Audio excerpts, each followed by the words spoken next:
क्या फ्यूचर में एक ऐसा वक्त भी आएगा जब गवर्नमेंट जबरदस्ती हम सभी के हाथों पर एक माइक्रोचिप लगवाएगी। एक ऐसी माइक्रोचिप जिसमें हमारे बैंक अकाउंट से लेकर हमारे आधार कार्ड तक की सारी डिटेल होगी। एक ऐसी चिप जिससे गवर्नमेंट हमें अपना गुलाम बना सकेगी। शायद आप नहीं जानते होंगे, लेकिन ये एक हकीकत है। और अगर आप जानना चाहते हैं कि क्या ऐसी कोई चीज वाकई में मौजूद है, या अगर है तो इसके इंडिया में आने के कितने चांसेस हैं, तो आज आप इस वीडियो को देखते जाएं, क्योंकि आज मैं आधार आईडी से लेकर डिजिटल इंडिया तक सारी चीजों के बारे में बात करने वाला हूं।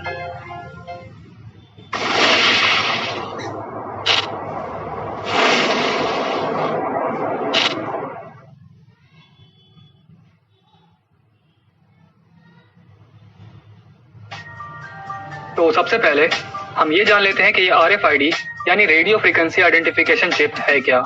तो बेसिकली ये एक चिप है जो कि साइज में बहुत ही छोटी होती है, तकरीबन एक चावल के दाने के बराबर। इस चिप को आप अपने हाथों में एक छोटा सा ऑपरेशन करके लगवा सकते हो, जिसके बाद आप अपने हाथ में लेके इसी चिप की मदद से काफी सारे काम कर पाओगे।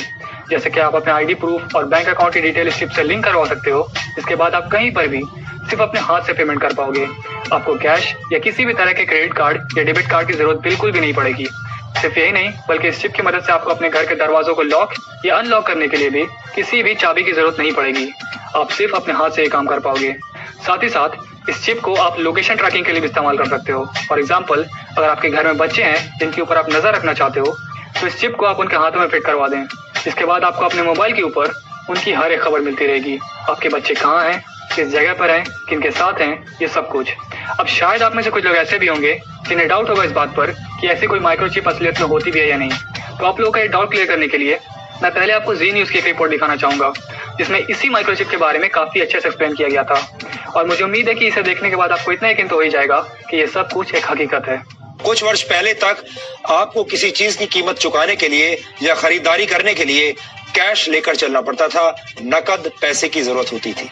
लेकिन उसके बाद क्रेडिट और डेबिट कार्ड्स आ गए और अब आप अपने मोबाइल फोन की मदद से बहुत आसानी से पेमेंट कर सकते हैं। हालांकि भविष्य में ऐसा करने के लिए आपको मोबाइल फोन्स की भी जरूरत नहीं पड़ेगी, क्योंकि तब आपके शरीर में ही एक ऐसा चिप लगा होगा जो आपका क्रेडिट कार्ड भी होगा, डेबिट कार्ड भी, NFC सपोर्ट भी और ऑफिस का पंचिंग कार्ड भी होगा। स्वीडन की एक स्टार्टअप कंपनी एपिसेंटर ने अपने 150 कर्मचारियों के हाथों में एक माइक्रोचिप फिट कर दिया है। ये माइक्रोचिप एक इंजेक्शन की मदद से कर्मचारियों के शरीर में पहुंचाया जाता है।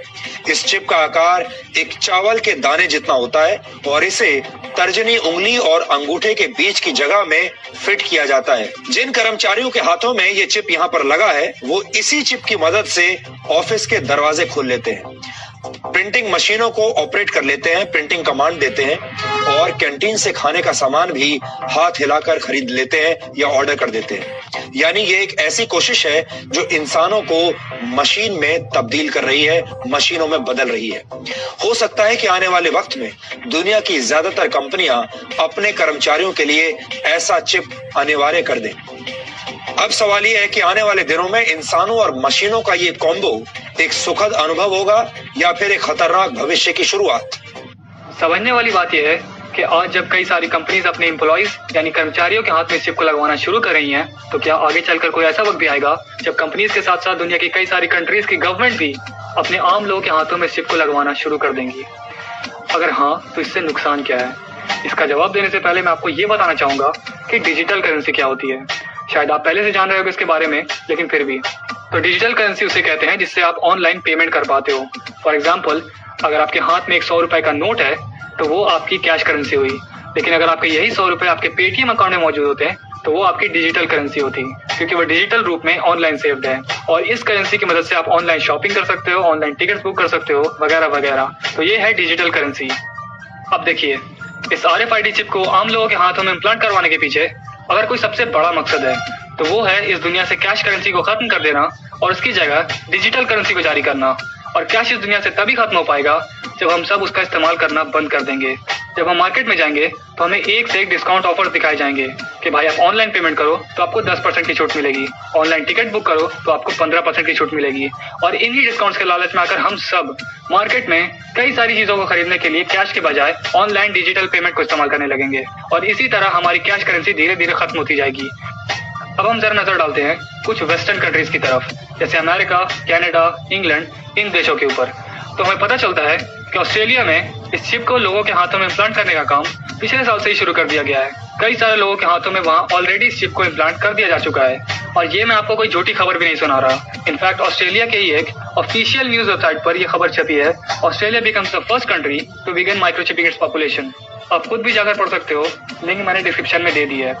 लेकिन अब आप मुझे एक बात बताओ कि इतने सारे लोगों ने आखिर कैसे इस चिप को अपने हाथों में वहां इम्प्लांट करवा लिया। मैं बताता हूँ, क्योंकि वहां की गवर्नमेंट ने खास तौर पर इस चिप को आम जनता के बीच प्रमोट किया था, ताकि ज्यादा से ज्यादा लोग इस चिप को अपने हाथों में इम्प्लांट, क्योंकि जितने ज्यादा लोग इस चिप को इम्प्लांट करवाएंगे उतनी ही ज्यादा तेजी से लोग कैशलेस करेंसी को यानी डिजिटल करेंसी को इस्तेमाल करना शुरू कर देंगे।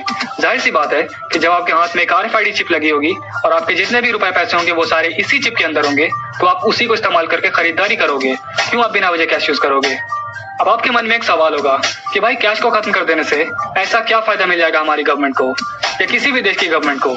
तो उसका जवाब है कि कैश को खत्म करके डिजिटल करेंसी को लागू कर देने के बाद गवर्नमेंट को आपके ऊपर कंट्रोल कर पाना बहुत ही आसान हो जाएगा, या साफ शब्दों में आपको एक गुलाम बनाए रख पाना और भी ज्यादा आसान हो जाएगा। आप पूछोगे कैसे? क्योंकि आपके हाथ में लगी इसी RFID चिप के अंदर आपके बैंक अकाउंट की सारी डिटेल है, आपके ID प्रूफ की सारी डिटेल है। अगर आप कोई भी ऐसी हरकत करते हो जो आपकी गवर्नमेंट को पसंद नहीं आती, तो वो सीधे सीधे आपके हाथ में लगे चिप को डीएक्टिवेट कर देंगे, यानी बंद कर देंगे। इसके बाद आप धीरे धीरे भूख से तड़प तड़प के मर जाओगे, क्योंकि उस वक्त कैश तो दुनिया में रहेगा ही नहीं, और मार्केट से कुछ भी खाने पीने की चीज खरीदने के लिए आपको अपने RFID चिप की जरूरत है, क्योंकि आपका सारा पैसा इसी चिप के अंदर है, जिसको आपकी सरकार ने अब डीएक्टिवेट करके इनवैलिड करार दिया है।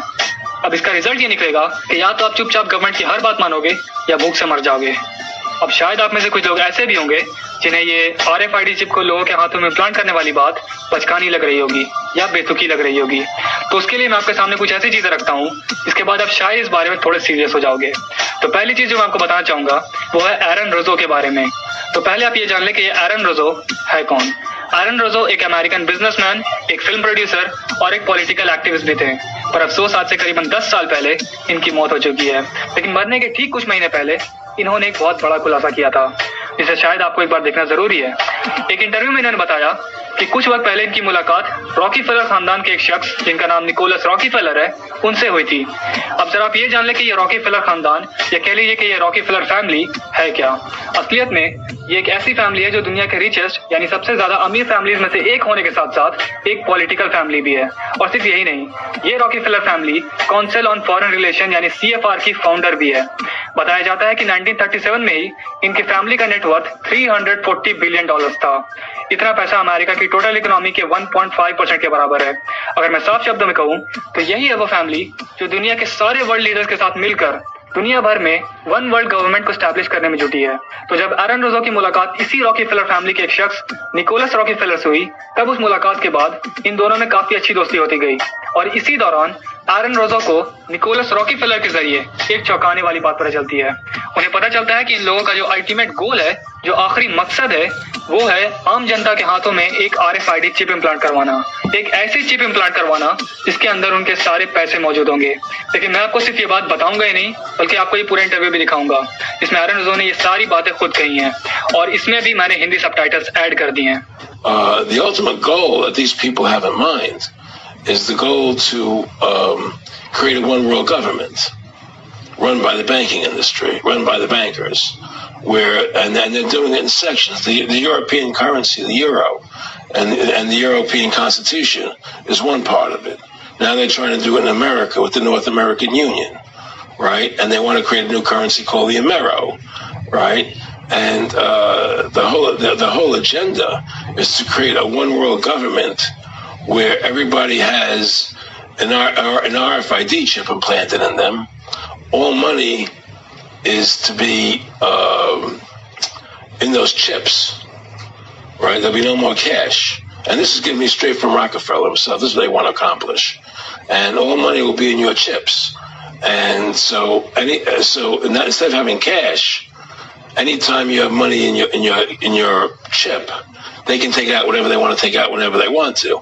If they say you owe us this much money in taxes, they just deduct it out of your chip digitally. Total control. Total control. And if you're like me or you, and you're protesting what they're doing, they can just turn off your chip. And you have nothing. You can't buy food. You can't do anything. It's total control of the people. And that chip's connected to a database that has your purchasing records, what you do, what Everything. you sell. Everything is in there, you know? And so they want a one world government controlled by them, everybody being chipped, all your money in those chips, and they control the chips, and they control people, and you become a slave, you become a serf. ये पूरा interview करीबन 1.5 घंटे का है और अगर आप उसे देखना चाहते हैं तो उसकी भी लिंक मैंने डिस्क्रिप्शन में दे दी है। लेकिन अगर आप थोड़ा गौर करें तो इस इंटरव्यू को आज से करीबन 8 साल पहले अपलोड किया गया था। उस वक्त शायद किसी ने इस तरह की किसी RFID चिप के बारे में सोचा भी नहीं होगा, लेकिन आज ये चिप एक हकीकत बनती जा रही है। इंडिया की अगर बात की जाए तो यहाँ पर कैश करेंसी को खत्म कर पाना इतना आसान नहीं है। यहाँ पर अभी एक बहुत बड़ी आबादी है जिसे डिजिटल करेंसी के बारे में कुछ भी नहीं मालूम, लेकिन स्टिल अगर आप थोड़ा गौर करेंगे गवर्नमेंट के फुटस्टेप्स के ऊपर तो आपको काफी इंटरेस्टिंग चीजें देखने को मिलेंगी। सबसे पहले हम सभी के आधार कार्ड बनवाए गए, हम सभी का बायोमेट्रिक डेटा कलेक्ट किया गया। बायोमेट्रिक डेटा का मतलब आपकी आंखों का और आपके फिंगरप्रिंट का स्कैन। ये बायोमेट्रिक डेटा सिर्फ आपका है। आधार आईडी की मदद से लाखों की भीड़ में भी आपको पहचाना जा सकता है। उसके बाद जन धन योजना की मदद से गरीबों तक के बैंक अकाउंट खुलवाए गए। फिर हम सभी के आधार को अपने अपने बैंक अकाउंट से लिंक करवाने को कहा गया ताकि ये पहचाना जा सके कि यह आपका ही बैंक अकाउंट है। उसके बाद आया सबसे बड़ा झटका, डीमोनेटाइजेशन, नोटबंदी। डीमोनेटाइजेशन के वक्त हम सभी लोगों के पास जो कैश करेंसी थी वो बेकार हो गई और हमें ऑर्डर मिला कि हम सब अपनी कैश करेंसी को ले जाकर यानी 500 और 1000 के नोट को ले जाकर अपने अपने बैंक अकाउंट में जमा करवा दें और बैंक में जमा करवा देने के बाद हम सब उन पैसों को अपने पेटीएम अकाउंट में डालकर यूज करें डिजिटल करेंसी की तरह अपनी रोजमर्रा की चीजों को खरीदने के लिए, जैसे आलू, प्याज, दाल, चावल, दूध, दही। और इसी तरीके से हम सबको, गरीब अमीर सबको डिजिटल इंडिया से जुड़ने को कहा गया। कैश करेंसी को छोड़कर कैशलेस करेंसी की तरफ आने को कहा गया। अब मैं भी ये जानता हूँ और आप भी ये जानते हो कि इस सब के बावजूद भी हम लोगों के ऊपर कोई खास फर्क नहीं पड़ा। हम लोग आज भी कैश ही यूज करते हैं जैसे पहले किया करते थे। डिजिटल करेंसी को आज भी कोई नहीं पूछता। इसीलिए इंडिया से कैश को खत्म कर पाना बहुत ही ज्यादा मुश्किल काम है और जब तक कैश नहीं खत्म हो जाता इंडिया में RFID चिप इम्प्लांटेशन के बारे में सोचना भी बेवकूफी होगी। लेकिन अब आप ये मत सोचिए कि आपको फिक्र करने की जरूरत नहीं है, क्योंकि इस काम को करने का एक और तरीका भी है जो कि है आधार कार्ड। मान लो कि दिन पर दिन महंगाई बढ़ती जा रही है और आप इसके खिलाफ आवाज उठाते हो। अब अगर बाई चांस गवर्नमेंट को आपकी यह हरकत पसंद नहीं आती है तो गवर्नमेंट चाहे तो सीधे सीधे आपके आधार कार्ड को डीएक्टिवेट कर सकती है। और अगर आप ध्यान दें तो आपका आधार कार्ड आपकी हर एक चीज से लिंक हुआ हुआ है, आपके बैंक अकाउंट से, आपके मोबाइल से, आपके राशन कार्ड से। और एक बार आपके आधार कार्ड के डीएक्टिवेट हो जाने के बाद ना आप अपने बैंक अकाउंट से 1 रुपया भी निकाल पाओगे, ना आप अपने मोबाइल से कोई कॉल कर पाओगे और ना ही आप अपने राशन कार्ड से कुछ भी खाने पीने का सामान ले पाओगे। आपके पास कुछ भी नहीं बचेगा और ये आने वाला वक्त ही बताएगा कि ये सब कुछ सच होगा या नहीं। खैर, अब तक आप जानते थे कि RFID चिप के अंदर आपकी सारी इंफॉर्मेशन स्टोर हो सकती है, इससे आपको ट्रैक किया जा सकता है। लेकिन शायद आप नहीं जानते होंगे कि अब इस RFID चिप की मदद से लोगों की जानें भी ली जा सकती हैं। सऊदी अरेबिया के एक इन्वेंटर ने एक ऐसी RFID चिप बनाई है जिसके अंदर साइनाइड नाम का एक केमिकल मौजूद होगा। साइनाइड क्या है? साइनाइड एक एसिड है जो कि दुनिया के सबसे खतरनाक पॉइजन या जहर में से एक है और यही साइनाइड पॉइजन इस RFID चिप के अंदर मौजूद होगा। इसको एक बार किसी इंसान के अंदर इम्प्लांट कर देने के बाद वो इंसान चाहे इस दुनिया में कहीं पर भी जाकर छुप जाए, सिर्फ एक बटन दबाते ही उसकी बॉडी में मौजूद ये RFID चिप अपने अंदर मौजूद साइनाइड जहर को उस इंसान की बॉडी में रिलीज कर देगी, जिससे कुछ ही सेकंड्स के अंदर उस इंसान की मौत हो जाएगी। All right, this next story may sound like something out of, a Hollywood thriller. A Saudi inventor has created a killer microchip. Not only does it include a GPS device, it also has a lethal dose of cyanide, which can be activated at any time. You get my point? The inventor's bid for a patent has been rejected in Germany. Okay, this is pretty macabre, pretty sinister and nefarious. How exactly would this work? Well, there's a category of technology that involves GPS tracking systems being shrunk down to the size where you could actually implant it surgically. And we've seen a number of applications for this. This is without question the most sinister version of it that I've certainly heard of. And the notion of tracking criminals is not new, but the notion of killing them remotely, I think, is a whole new thing. Yeah, and Germany says, look, we're not going to approve this. That's because right. For that very purpose. And apparently in some of the